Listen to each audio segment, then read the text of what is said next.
얼마 전에 저희가 말씀 신학 강좌를 할 때요, 이 정전이 일어나는 일이 있었습니다. 저희 교회가 창립한 이후로 이러한 정전 그런 사태는 처음이라는 말을 들었습니다. 그때가 신학 강좌 시작하기 딱 1시간 전이었는데요. 제가 강사님을 이렇게 모시고 차를 이렇게 운전해서 오고 있는데 이 정전이 되었다고 수없이 많은 전화가 오기 시작하더라고요. 근데 그때 이제 제 머리가 그냥 하얗게 되더라고요. 우선 강사님들 다 제 차에 이제 모시고 가고 있는 상황이었고, 그리고 이분들이 PPT를 또 준비를 해 오셨습니다. 강좌이기 때문에. 그리고 날씨가 더운데 지금 어떻게 이 에어컨도 틀 수 없는 상황이 되는 것이고, 찬양은 어떻게 할 것이며, 이 전기가 없는 상황에서 어떻게 예배를 드릴 수 있을까? 그러면서 제 마음속에 딱 들었던 첫 생각이 뭐냐면요, 망했다는 거예요. 난 죽었다 이제. 왠지 이게 모든 책임이 다 제 책임 같은 거 있잖아요. 이걸 어떻게 해야 되나, 막 두렵고 떨리는 마음으로 왔는데 와보니 교회가 막 난리가 났습니다. 사람들이 이리로 저리로 뭐 나가야 된다, 들어와야 된다, 막 그러한 막 상황 가운데 있는데요. 그때 분명히 하나님께서 깨닫게 하신 게 있습니다. 예배는 전기가 드리는 게 아닙니다. 예배는 우리가 하나님께 드리는 것입니다. 근데 어느덧 이 전기라는 것이 없으면 꼭 내가 예배를 드릴 수 없는 것처럼 전기를 의지하고 또 이미 짜여진 프로그램을 의지하고 모든 짜여진 순서에 의해서 하나님께 예배하려고 했던 저의 모습을 보았습니다. 이 또한 저의 연약함이고, 이 또한 저의 하나님 앞에서 고백하는 부끄러움이라고 할 수 있겠습니다. 저희들이 오늘 말씀을 보면서 한 가지 보는 것이 무엇이냐면요, 이렇게 하나님을 의지하고 하나님을 사랑하는 것이 아니라 하나님 외에 다른 것을 의지하는 자들의 이야기가 나옵니다. 그리고 하나님께서는요, 이러한 것들을 그저 잘못이라는 수준으로 말씀하시는 게 아니라 간음이라고까지 말씀하십니다. 그리고 죄라고 말씀하십니다. 하나님 외에 의지하는 그 모든 것들은 다 간음이라고 분명히 말씀하고 계십니다. 오늘 말씀에 등장하는 두 자매가 있습니다. 오홀라와 오홀리바입니다. 이름은 잘 졌습니다. 그녀의 장막, 그녀 안에 있는 장막, 즉 하나님의 이 성막을 어떻게 의미하는 아마 그런 이름인 것 같습니다. 그런데 이 두 자매는요, 어릴 때부터 음행을 했다고 합니다. 청소년 시절부터 애굽에 있을 때 음행을 해야 했다라고 3절에 보면 이야기를 하고 있습니다. 이렇게 행음하는 이 오홀라와 오홀리바가 남편을 만나서 가정을 꾸리게 됩니다. 비록 과거는 있지만 그래도 행복한 가정 생활을 하게 되는 것이죠. 근데 이 언니의 이야기를 이제 계속 하는데, 남편이 있음에도 불구하고 행음, 즉 바람을 핍니다. 이 7절에 보면요, 아수르라는 이 잘생기고 비싼 옷, 화려한 옷을 입고 높은 지위에 있는 자, 이 시대로 말하면 잘생긴 재벌 2세 정도 되는 것 같습니다. 이런 자와 행음했다, 바람났다고 말하고 있습니다. 그런데 그 위에 정말 끔찍한 죄를 당합니다. 그가 연애했던 아수르 사람과 도망을 가더니 9절에 보면 이게 넘겨주었다라고 이렇게 말씀하고 계셨는데요, 도망을 가더니 결국 어떻게 되는가? 오히려 그 아수르 사람에 의해서 죽임을 당합니다. 처참한 심판을 받은 것이죠. 끔찍한 결과 아닙니까? 가족의 비극입니다. 그런데 이 여동생이 있습니다. 오홀리바인데, 이 오홀리바는 그 언니보다 더 가관입니다. 오홀리바는 자기 언니가 부정한 일을 행하고 바람을 피고 어떻게 비참한 최후를 맞이했는가를 다 보았습니다. 그랬으면 마음에 경종이 있어야 될 거 아니에요. 근데 11절에 보면 뭐라 그러냐면, 오홀리바가 이것을 보고도 음욕을 더하여 간음이 더 심하였다라고 말하고 있습니다. 즉 이 동생은요, 어릴 때 행음하고 남편을 만나고 가정을 꾸렸지만 언니와 똑같은 죄를 담습합니다. 똑같이요, 잘생기고 화려하고, 그렇죠? 거기다가 이 높은 직책에 있는 돈 많은 이 그런 남자를 지금 만나고 싶어 하는 거예요.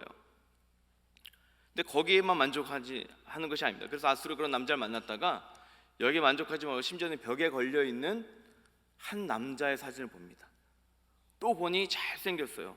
왜 이렇게 잘생긴 걸 좋아하시죠, 여자분들이? 잘생긴 거예요.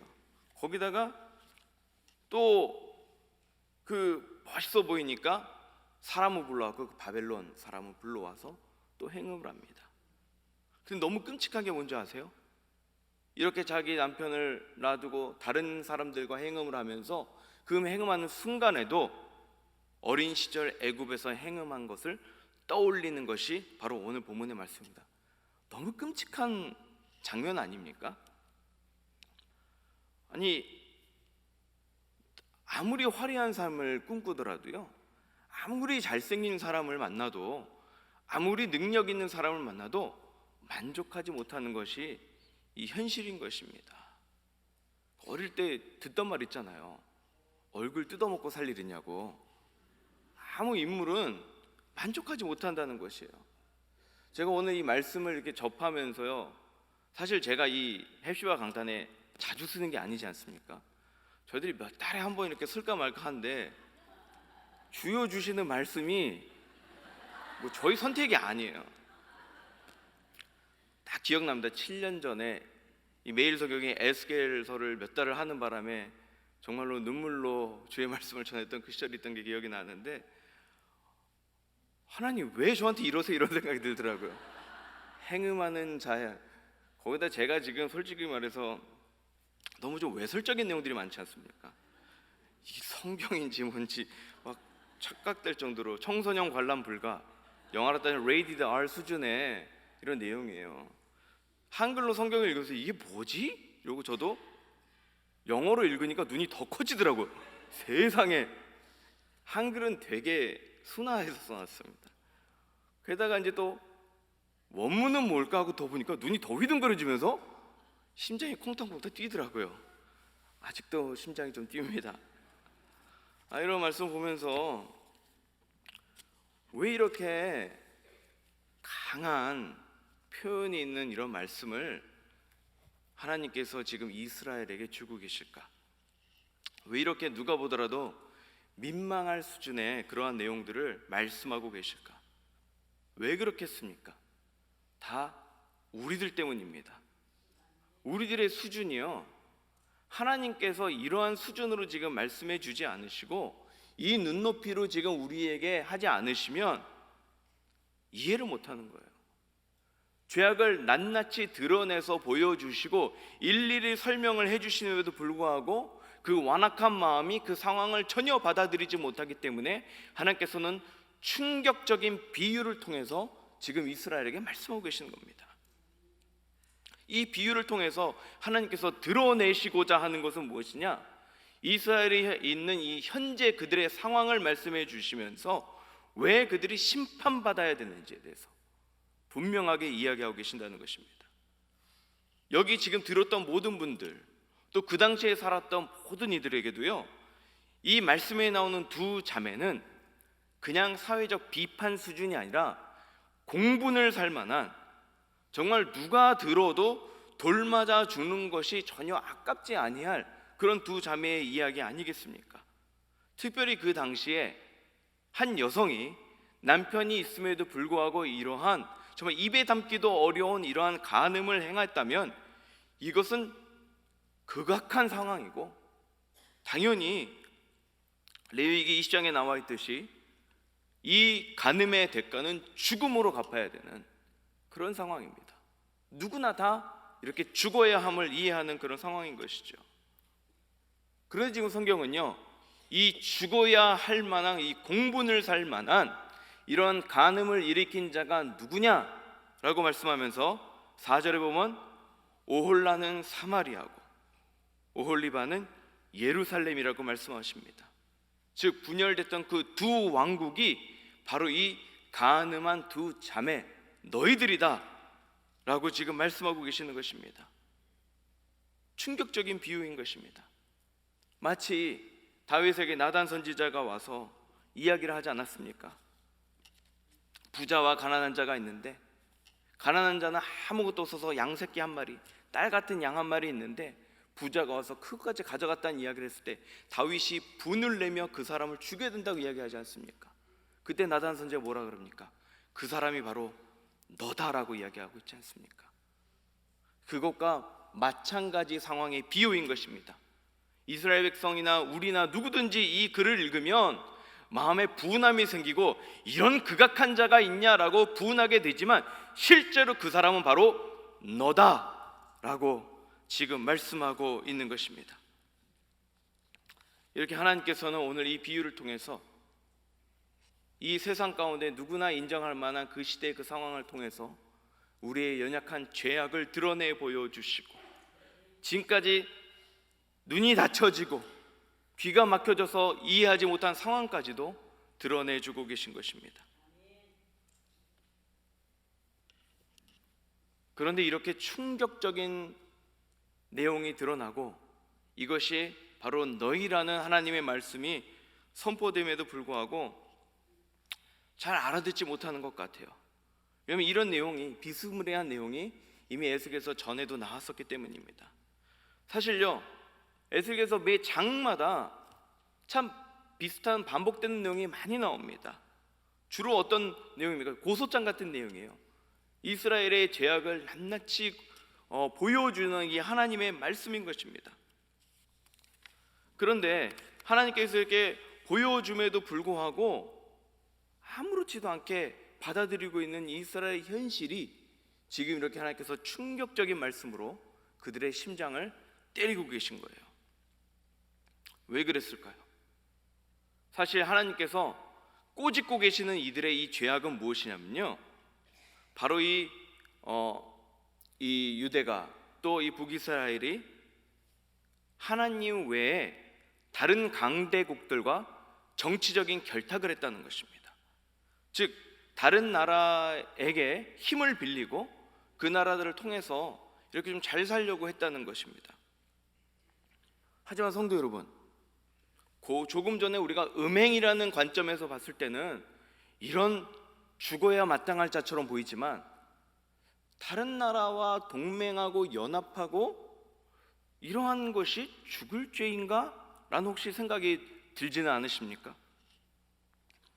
어떻게 보면요, 이스라엘은요 그 시대에 생존을 위한, 살기 위한 필수적인 선택이었을지도 모릅니다. 먹고 살기 위해서 해야 하는 선택이었을지도 모른다는 것입니다. 이 시대를 생각해 보십시오. 충분히 이해가 되지 않습니까? 최근 급냉하는 이 한일 관계 가운데 우리가 더 어느 나라와 친해야 된다, 뭐 미국이다, 일본이다, 중국이다라고 하는 이 수많은 내용들이요, 저에게도 하루에 몇 개씩 카톡으로 오고요, 이메일로도 옵니다. 왜 그런 내용들을 보내시겠어요? 나라를 사랑하는 마음 아닙니까? 어떻게든지 이 나라가 잘 먹고 잘 살고 또 이 나라가 어떻게 번영을 하고 생존을 할지에 대한 고민에 담긴 그러한 글들 아니겠습니까? 우리가 살기 위한 합리적인 고민과 선택 아닙니까? 우리도 마찬가지잖아요.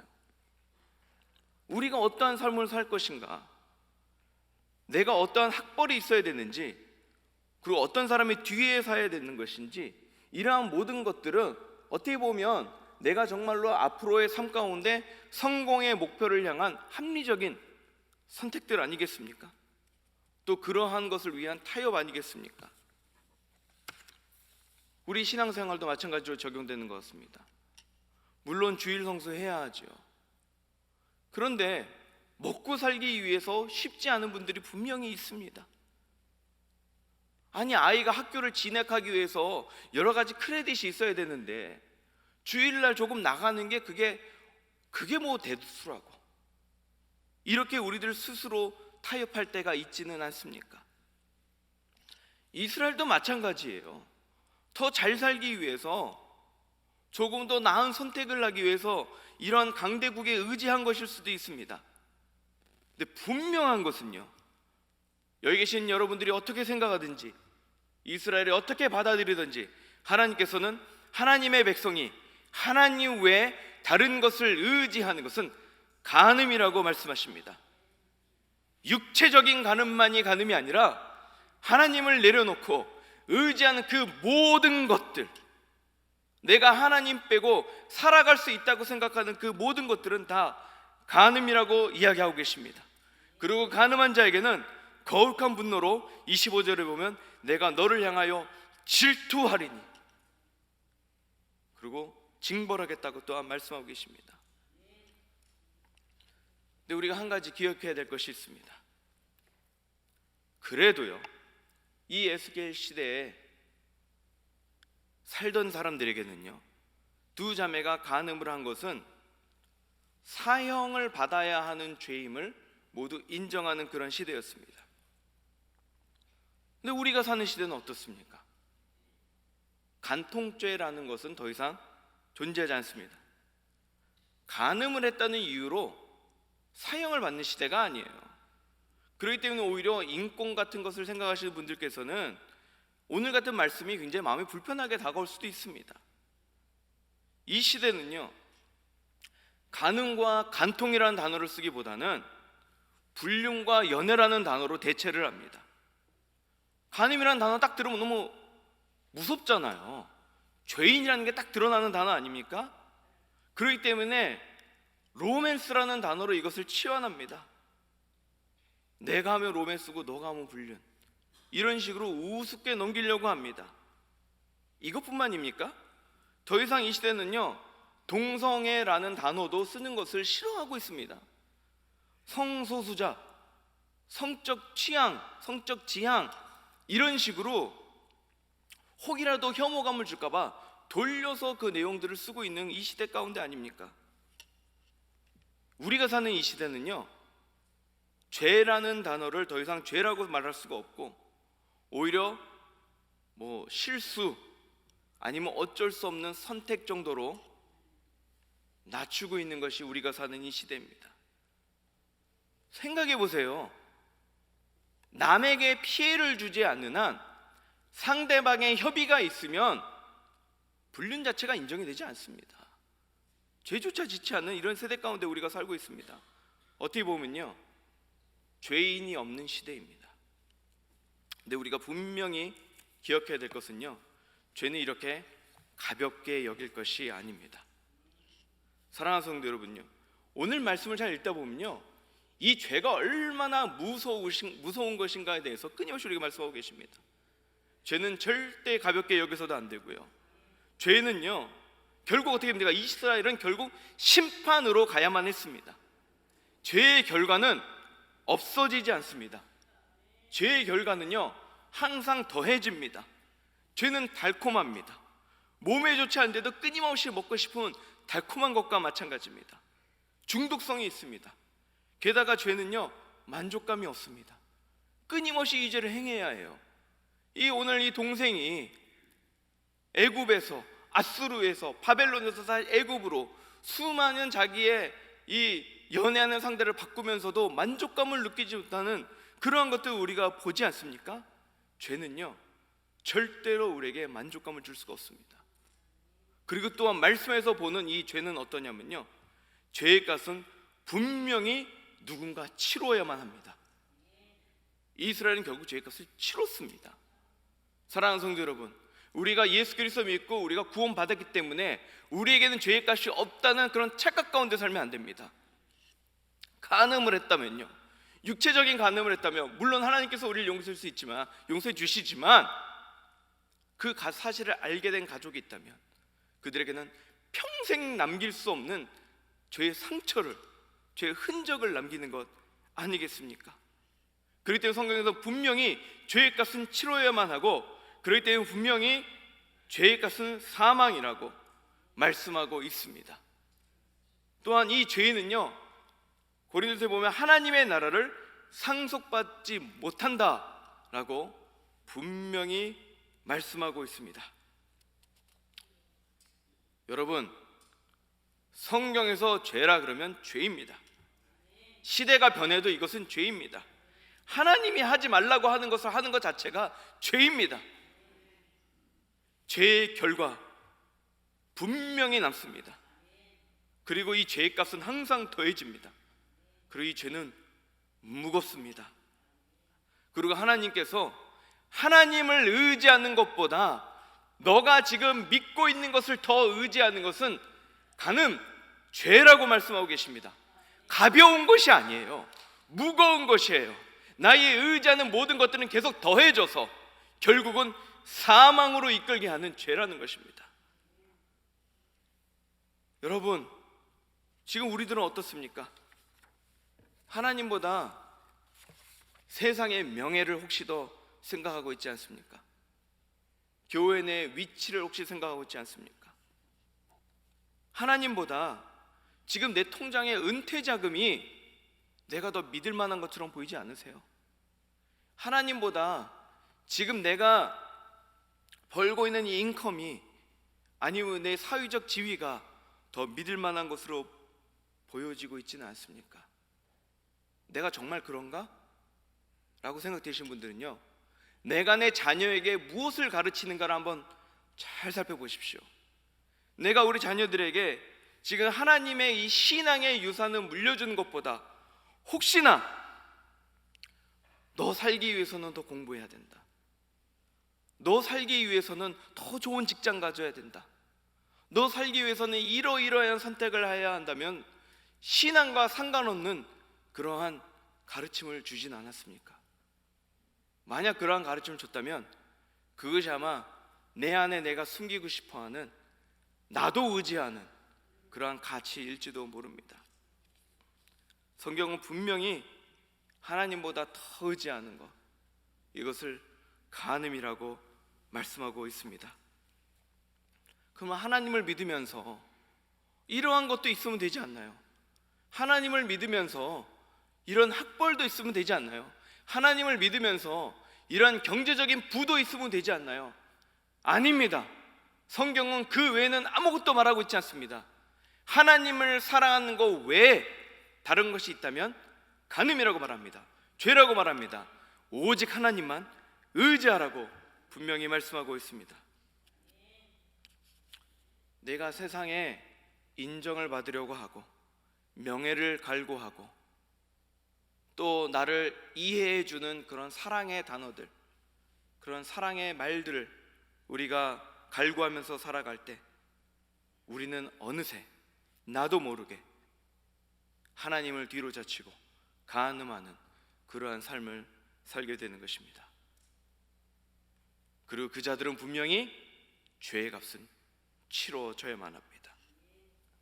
그렇기 때문에 이스라엘은 어떠한 결과를 당했습니다. 그들의 옷은 찢겨졌으며 죽임을 당했으며 모든 사람들의 조롱을 당하게 된 것이 이스라엘의 죄의 값 아닙니까? 그들은 흩어져야만 했으며 그들은 멸망당하고 죽어야만 했습니다. 누군가는 값을 치러야 하는 것입니다. 여러분, 우리들의 죄의 값은 어떻습니까? 나는 그저 먹고 살려고 한 것뿐인데, 그저 이 세상에서 생존하기 위한 선택이었을 뿐인데 이것을 죄라고 하신다면 나는 이것을 어떻게 이 값을 치를 수가 있습니까? 우리는 치를 수가 없습니다. 우리가 치를 수가 없기 때문에 내 옷이 찢겨져야 하는데 예수 그리스도께서 옷이 찢기신 것이고, 내가 쉐임을 얻어야 하는데 예수님께서 가시 면류관을 쓰시고 죄인의 위치에서 십자가에 달려 돌아가신 것 아니겠습니까? 내가 지금 여기서 가만히 앉아 있는 것 같고 나는 그저 다시 열심히 살아가는 이유 하나로 아무렇지도 않게 하나님 앞에서 죄악을 행하고 있음에도 불구하고 우리가 이럴 수 있는 것은 누군가, 바로 우리 주 예수 그리스도께서 나 대신 그 값을 치르셨기 때문입니다. 예수님의 옷이 찢기셨기 때문에, 그분께서 피를 흘리셨기 때문에, 내가 들어가야 될 무덤에 그분이 들어가셨기 때문에 지금 우리가 이렇게 살아있는 것 아니겠습니까? 사랑하는 성도 여러분, 오늘 우리 말씀은요, 한국 사람들의 정서에, 특별히 교회에서는 입에 담기 어려울 만큼 그러한 민망한 그런 내용들이 참 가득한 말씀입니다. 이러한 말씀을 읽으며 혹시라도 마음에 불편함이 생기셨을지도 모르겠습니다. 하지만 이 말씀은요, 죄 가운데 살고 있으면서도 하나님 외에 다른 것을 사랑하면서 하나님 외에 다른 것을 의지하며 살면서도 내가 영적으로나 육적으로나 간음하고 있다는 사실 자체를 알지도 못하는 이 세대에 하나님께서 우리의 무뎌진 가슴을 말씀의 방망으로 두들겨 주시는 하나님의 경종의 말씀임을 우리는 믿습니다. 에스겔 23장 48절을 보면요, 하나님께서 이렇게 강력한 비유를 써서 말씀하신 그 이유에 대해서 이렇게 말씀하십니다. 이같이 내가 이 땅에서 음란을 그치게 한즉 모든 여인이 정신이 깨어 너희 음악을 본받지 않게 아니하리라. 왜 하나님께서 이 말씀의 방망이로 우리를 때리십니까? 바로 우리를 깨게 하려는 겁니다. 바로 우리를 정신 차리게 하려는 거예요. 맞아요, 우린 구원 받았어요. 맞아요, 우리의 삶 가운데는 영생이 있어요. 하지만 오늘도 이 귀한 사실을 잊어버리고 오늘도 나는 끔찍한 나의 죄의 사실을 지우려고 계속하면서 어느덧 나도 모르게 십자가의 의미를 지우려고 하는 우리의 삶 가운데 지금 하나님께서는 말씀의 방망이로 때려주시며 깨닫게 해주시며 우리를 깨워주시는 것입니다. 다시 한번 정신 차려, 다시 한번 저 십자가를 바라보라는 하나님의 말씀입니다. 사랑하는 성도 여러분, 저도 그렇고요, 우리 정신 차려야 합니다. 나도 모르게 죄악에 무뎌진 나의 마음 가운데 생존과 살기 위한 이유라는 이유로 또 누구나 다 한다는 말로 우리가 너무나 쉽게 여겼던 이 모든 것들, 그리고 하나님보다 더 의지했던 이 모든 것들, 내 영적으로 육적으로 간음한 나, 이제 하나님의 말씀의 방망이가 나를 치실 때 이 죄악된 마음을 내려놓고 주님께 돌아가야 합니다. 그렇게 나아갈 때요, 우리 주 예수 그리스도께서 내가 죽어 들어갈 그 무덤에 대신 들어가셨기 때문에 우리는 죄 씻음을 당했고 우리는 의로움을 얻었기 때문에 이제 우리는 주의 자녀가 돼서 당당히 이제 우리는 주의 약속의 말씀을 붙들고 나아갈 수가 있습니다. 사랑하는 성도 여러분, 오늘 말씀의 끝은 너무나 암담합니다. 다 심판이었습니다. 하지만 하나님께서는 심판 끝이라고 말씀하지 않습니다. 심판, 하지만 그들로 하여금 깨어있게 하려는 하나님의 말씀입니다. 그리고 우리들에게 이를 위하여 그 아들을 보내사 살리시고 오늘도 쓰러져가는 저희들, 오늘도 실패하는 우리들, 오늘도 죄악에 넘어지는 저희들에게 말씀의 방망이로 붙들어 주시는 하나님의 은혜가 항상 우리와 함께 있음을 믿습니다. 우리 이 시간에 좀 함께 찬양하기 원합니다. 우리 찬양하기 원하는데요, 오늘 말씀에 비교해서 봤을 때 우리가 이들과 다른 게 뭡니까? 전혀 없습니다. 하지만 우리가 누리고 있는 것이 있습니다. 바로 예수 그리스도의 그 보혈의 은혜입니다. 오늘 우리를 살려주시고 지금도 말씀의 방망이로 우리 심령을 두들겨 주시는, 그리고 우리를 위해 십자가 지신 그 예수 그리스도의 보혈을 우리가 감사하며 찬송하는 이 시간이 되기 원합니다. 솔직히요, 우리가 보려고 해도 보이지가 않아요. 솔직히 우리가 깨달으려고 해도 깨달으지가 않습니다. 우리의 완악한 마음을 무엇이 우리를 녹여주겠습니까? 보혈의 은혜 아니면 되는 게 없습니다. 오늘 이 새벽에 우리가 십자가 바라보며 나아갈 때 그 샘물과 같은 보혈이 우리의 죄를 다시 한번 씻겨주시며 정말 주님의 깨끗게 하시는 은혜에 감사하며 찬양하며 나아가는 이 새벽 되길 원합니다. 우리 함께 샘물과 같은 보혈을 우리 찬송하겠습니다.